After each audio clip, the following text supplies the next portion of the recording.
Let's discuss these comments and more. I'm joined by Texas Republican Congressman Mac Thornberry. He's the chairman of the House Armed Services Committee. Mr. Chairman, thanks very much for joining us. Thanks for having me.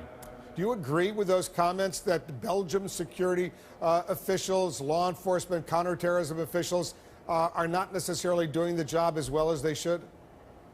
Well, I agree with that, what you just said. They're not doing the job as well as they should. They have some long-running problems because most law enforcement in Belgium is done by locale. And so sharing information among the various localities is not something that they've done a good job at. And they've been trying to improve since the Paris attacks, but obviously they've not been improving fast enough. I also agree that information sharing across Europe is not as good as it needs to be. And so there's room for improvement across all those countries. The Belgian Interior Minister, who's in charge of domestic security there, said yesterday, he said that although authorities in Belgium knew some kind of extremist act was being prepared in Europe, they didn't know it focused in on Belgium. He said, we never could have imagined something of this scale. That's pretty amazing when you think about all the warning signs that were out there, all the intelligence pointing precisely to this kind of terror act. Well, exactly. I think most of the intelligence community on both sides of the Atlantic have been expecting some sort of attack somewhere, in any moment.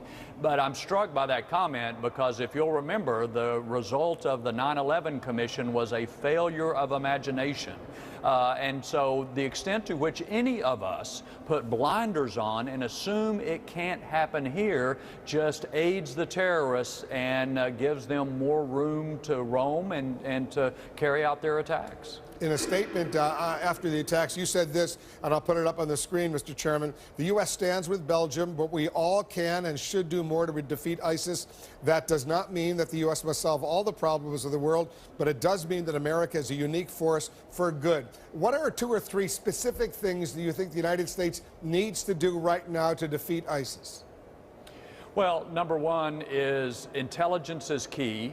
Remember what we have done in recent years, and that was leak to the terrorists how we gather information, and that has given the terrorists a real leg up. So beefing up intelligence gathering domestically in Europe and in Iraq and Syria and other places of the world is key. Secondly, we have been rather half-hearted in going after ISIS in Iraq and Syria. We have been limited by a number of factors, concern about civilian casualties, concern about various things, and so it's been a kind of a slow escalation of our military efforts, and you don't defeat a cancer of this kind by slowly ratcheting up. You've got to hit it with a sudden shock.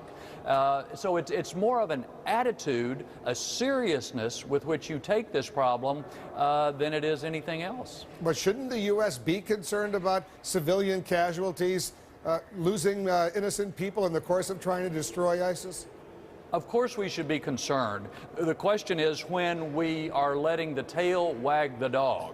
In other words, when military commanders have got to go up the chain of command several steps in order to authorize an airstrike, by which time the people you are trying to strike are long gone.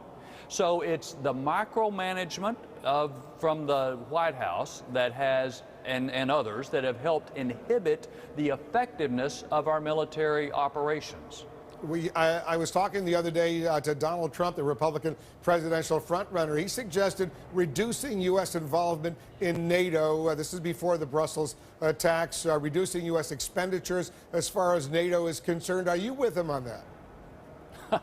Well, I have not paid a lot of attention to the statements made in the presidential campaign. I will say I think NATO is very important, not only for attacking ISIS, but for deterring Russia and Putin, as well as its involvement in Afghanistan. So, look, ISIS is a worldwide problem. It is an attack on civilization.